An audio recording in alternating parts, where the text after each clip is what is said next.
अभिनंदन को लाया ना छुड़ा के, बोल दिया था कि अगर नहीं कर देंगे। आया अभिनंदन वापिस, बालाकोट में मारा नहीं अंदर जाके। ये कहना है कि साहब चाय वाला तो सोनिया क्या थी, ये तो शराब पिलाती थी होटल में। जहाँ से राजीव इसको लाया है पटा के, या इसने राजीव को पटाया है, ये तो शराब पिलाती थी होटल में, वहाँ नौकरी करती थी। वो तो फिर भी अपनी चाय की दुकान करता था, गरीब परिवार में पैदा हुआ। ये कौन से धन्ना सेठ के यहाँ पैदा हुई थी? इसके बाप बैग पाइपर था। हाँ जी, और एजेंट था रशियन। आज देश अच्छे तरीके से चल रहा है, मोदी जी ने संभाला हुआ है, देश उन्नति कर रहा है। अपने आप लोग सोच लें, 150 करोड़ आबादी, सबको खुश नहीं कर सकते। जो बकबक करता है बकबक करे, जिसे ढंग से सोचना है ढंग से सोचे। कह रहे कि मोदी जी से देश की सुरक्षा नहीं हो पा रही। हाँ बिल्कुल सही कह रहे हैं, तभी तो सारा ये अमन शांति है। ये राजनीति भी ऐसे ही है, बेशर्मी के अड्डे हैं। अगर इसमें कोई सही आदमी आ जाए, हम भी चाहते हैं ईमानदार सरकार आए, लेकिन जब ईमानदार सरकार आ जाती है तो बेईमानों को, उठाईगिरों को, उचक्कों को, रिश्वतखोरों को, कामचोरों को दिक्कत होती है। तो वो सब उस ईमानदार सरकार के खिलाफ हो जाते हैं। सिलेंडर को तो रो रहे हैं, लेकिन ये नहीं कहते कि घर के 14-14, 15-15 मेंबर हैं, कट्टा पकड़ के खड़े हैं, दे दियो भाई पे 75 किलो खड़े हैं ना। क्या सोच के तुमने फैमिली बढ़ाई थी? सरकार पे बोझ डालोगे। जब तुमसे परिवार की बात करते हैं तो तुम ऊपर वाले का शुक्रिया अदा करते हो, और जब तुमसे वैसे बात की जाती है तो तुम कहते हो रोजगार मोदी देगा। तो भाई जिसका शुक्रिया कर रहे हो उससे कहो ना रोजगार भी दे। हैं, बिना वजह बोलने से कुछ नहीं होता। व्यक्ति को अपने काम में ध्यान देना चाहिए। ये नहीं यहाँ आ गए, खड़े हो गए, चप्पल टूटी हुई है और मोदी को दोष दे रहे हैं। कोई कह रहा है कंघी कर रहा है। अबे तेरे पास सोर्स ऑफ इंफॉर्मेशन क्या है? सिवाय बोलने के कुछ आता है? बोलो, हम नहीं कहते, अच्छा बोलो। आपकी अपनी विचारधारा है, उसकी अपनी विचारधारा है, क्यों आपस में लड़ते हो?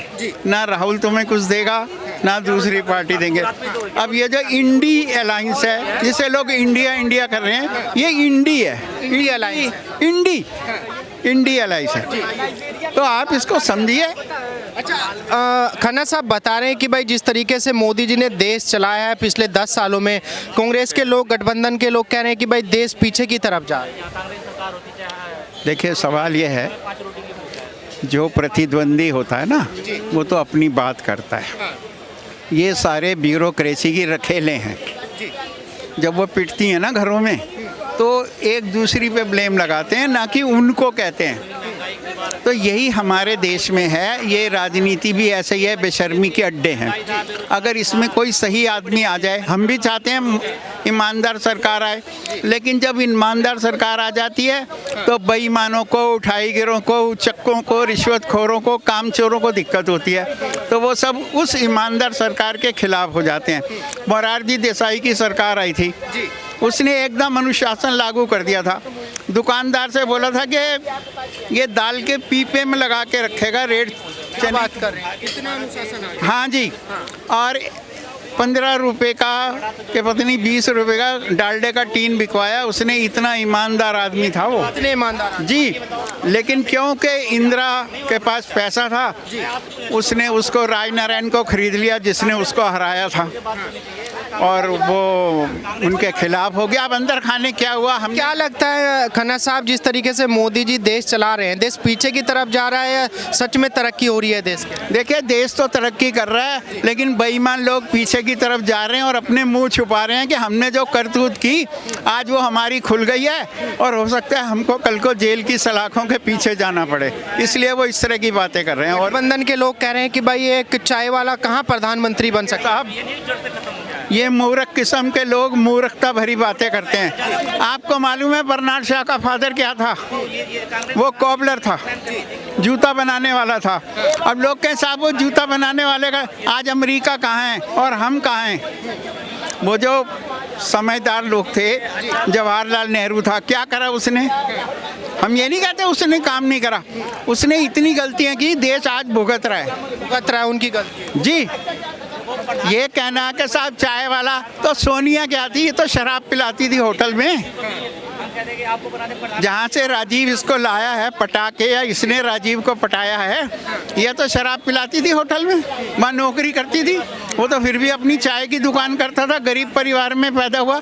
ये कौन से धन्ना सेठ के यहाँ पैदा हुई थी? इसके बाप बैग पाइपर था। Back Piper. हाँ जी, और एजेंट था रशियन। देश चलाने का जो एक्सपीरियंस है, जो अनुभव है, केवल कांग्रेस के पास में, मोदी जी के पास में कोई अनुभव नहीं है, यानी कि देश वो चला नहीं पाते। अब सुनिए, जब पहली बार आर्मी चीफ को चुनने की बात आई तो जवाहरलाल नेहरू ने कहा कि हम किसी ब्रिटिशर को आर्मी चीफ बना देते हैं, क्योंकि हमारे लोगों के पास तजुर्बा नहीं है। तो उस वक़्त का जो आर्मी में हेड था, एक मुझे अब उसका नाम याद नहीं आ रहा, उसने कहा तो फिर प्रधानमंत्री का भी हमें तजुर्बा नहीं है, तो प्रधानमंत्री भी हमें उन्हें ही बना देना चाहिए। तो नेहरू चुप हो गया। उसका नाम शायद नथुराम था, नथुराम, मुझे ठीक तरह याद नहीं है, मैं झूठ बोलूं। तो उसने कहा भाई फिर प्रधानमंत्री भी ब्रिटिशर ही बनाओ, तुम क्यों बन रहे हो? तो नेहरू चुप हो गया था। फिर राजा राजेंद्र सिंह थे एक, उनको तीनों उनका हेड बनाया गया। बाद में फिर तीनों अलग अलग कर दिए गए और भारत के राष्ट्रपति को आर्मी का प्रमुख बना दिया गया। अच्छा, मोदी जी के अंदर आपको लगता है कि भाई एक गरीब चाय वाला है, गरीब माँ का बच्चा है, देश चलाने की काबिलियत लगती है आपको मोदी जी के अंदर? देखिए, मुझे बार बार ये समझ नहीं आ रही कि हम उन्हें चाय वाला कह के अपनी हीन भावना को उजागर करते हैं। आज वो हमारे प्रधानमंत्री हैं और हमें फख्र करना चाहिए, एक व्यक्ति निचले पायदान से उठता ऊपर वाले पायदान में पहुंचा है। अब द्रौपदी मुर्मू है ना, निवासी है, वो तो राष्ट्रपति हैं, उनके बारे में कुछ हम कहना नहीं चाहिए। तो अब आप देखें, एक व्यक्ति ने अगर तरक्की की है, धीरू भाई थे, ये रिलायंस वाले, ये पेट्रोल पंप पे काम करते थे वहाँ, और चोरवाड़ एक जगह है गुजरात में, वहाँ भजिया बेचा करते थे। ये आज नहीं, 40-50 साल पीछे किताबों में लिखा हुआ है। इसको पहली बार हाँ, 50 साल पहले। फिर ये वहाँ चले गए अरब कंट्रीज में, वहाँ इन्होंने पेट्रोल पंप। एक बात और चल रही है खन्ना साहब, आप जिस तरीके से देखेंगे जो है हमारे प्रधानमंत्री अगर कहीं पे भी जाते हैं तो उनका बहुत अच्छी तरीके से स्वागत किया जाता है। पता नहीं गठबंधन के नेताओं को इसका विरोध करना चाहिए या नहीं करना चाहिए। कह रहे कि भाई मोदी जी जो अपने आप को दिखाते हैं, मीडिया में दिखाया जाता है, वो काबिलियत उनके पास में है नहीं, उससे ज़्यादा दिखाते हैं मोदी जी। देखिए, लोग उनको चौथी फेल राजा कहते हैं। मैं उन डिग्री होल्डरों को एक बात बता दूं, राजा राजा होता है, डिग्री होल्डर उसके सामने दुम हिलाते हैं। और ये केजरीवाल भी जब मिलने जाता है ना प्राइम मिनिस्टर से, इसकी दुम हिलती है जो नजर नहीं आती। बाहर कुछ भी बोल लो, अंदर जाके बोल प्रधानमंत्री को। कह रहे हैं कि मोदी जी डरे हुए हैं हमारी पार्टी। हाँ, ऐसा ही होता है कि मोदी जी डरे हुए हैं या हम डरे हुए हैं, ये तो देखो मैं नहीं कह सकता, सारे लोग।